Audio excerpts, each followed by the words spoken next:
So in terms of how you do deal with the symptoms, do you either of you take HRT or take any supplements or anything that you find that work?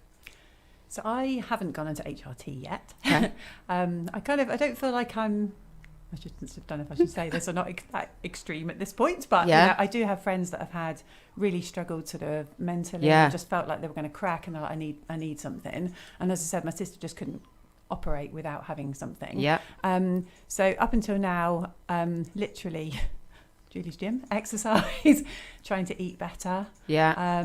Exercise, I think, really helps for me. It's more it's clearing your head, motivating you, giving you a bit more energy, just giving you that bump, I think, in the morning, the endorphin kick. Yeah. So even though sometimes it's very hard to get out of bed and go, that helps for me. And then also I have tried supplements, just sort of Holland and Barrett, like menopause vitamin, care. menopause care. But I'm just switched on to try another, some powders of natural ingredients or natural stuff that somebody's recommended. Okay. I've just started for a week, so okay. Well, you need to keep us updated. Yeah, then on see how that goes. Yeah. So I'm going to stick with that at the moment, and then clearly, if anything changes or it gets worse, or When do they advise that you go on HRT if you're going to go on it? Do they say?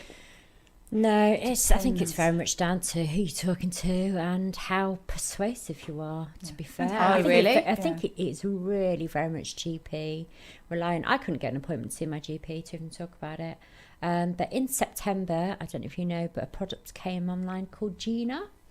So basically you don't have to go to the GP now. You can just go to a chemist. Oh, okay. Fill out a short questionnaire and take it. It's pessary. Yeah. So you don't actually have to go to the doctors now. And it's a hormone replacement. Yeah, and I also it's estrogen. Estrogen, I put a progesterone cream on. Okay, and is that GP? So no, that's all that Gina. That's online, and there's loads of those online creams and how do you find? Have you found that's helped? They've just helped. Yeah, I wouldn't say they've eliminated it. No, but they've helped. But again, we've just gone down the road of. Practice what you preach. Yeah. But healthy eating, so lots of fresh veg, loads of water, trying to keep balance throughout the day. So eating my calories evenly really helps me. If I sort of skip breakfast or lunch, then it just sends everything haywire. So just trying to keep active as well, getting plenty of steps in every day. Just wear myself out so I sleep through the hot flushes. Do you find that's worse at night for you? The hot flushes are pretty horrendous, and it is virtually quilt on, quilt off, quilt on, quilt off. I sleep with a thin summer quilt with the windows open, even through this freezing weather now, and I'm still chucking the quilt off, waking up, soaking wet. So, it's the hot flushes are probably the hardest bit. See, I around my period tend to get the night sweats. Yeah, that's what I tend to get. Not to the point where I'm like dripping. No. But I do wake up and I'm like sweaty. It's hot. Sweaty. Yeah, sweaty. Yeah. But I do have a massive duvet and a big, because I hate the cold, and I have an electric blanket, so I don't I'll put that on before I go to bed and get into bed. Sleep naked. Well, I sleep naked. I sleep naked, but I just like getting into a warm bed. I have to get into a cold bed. Even in how bad it was over the summer when it was really hot, I was actually sleeping with ice packs. I cannot imagine. You can buy ice pillows. I know. I have got it all. I've got ice towels. I've got a cooling blanket. They're designed for dogs. I was just going to say, I'm not sure if I should say that, but I was using a dog cooling mat. Yeah, brilliant. Absolutely. What, at night? Yes, in bed? Or just sitting on the sofa as well if I was just too hot, But it gets that hot. My legs burn like they're on fire. I have to have it between my legs. So I have an Why did you whisper? They're listening to you.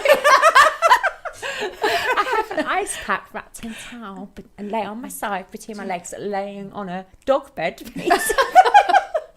So it's a cooling mat that's designed for pets.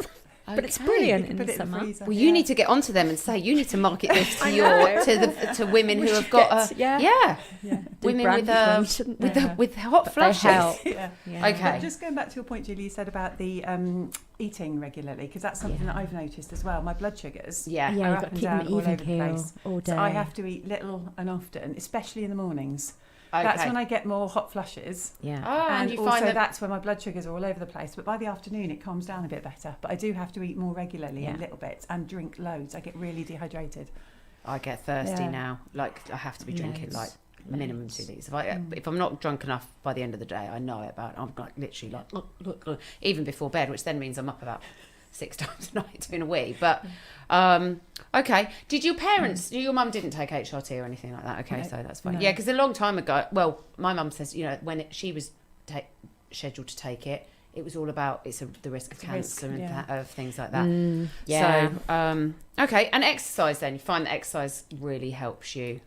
Yeah, I think for me it's possibly not just your body in that, but also your head. I think it's just, I don't know, it gives me more energy. It wakes you up. It doesn't necessarily solve the fog problem in your head, but I think you just feel a bit more with it. Okay. And I notice on a day when I don't go, you just don't feel like you've got the same energy levels. Okay, and have you found that you get a better result from certain types of training?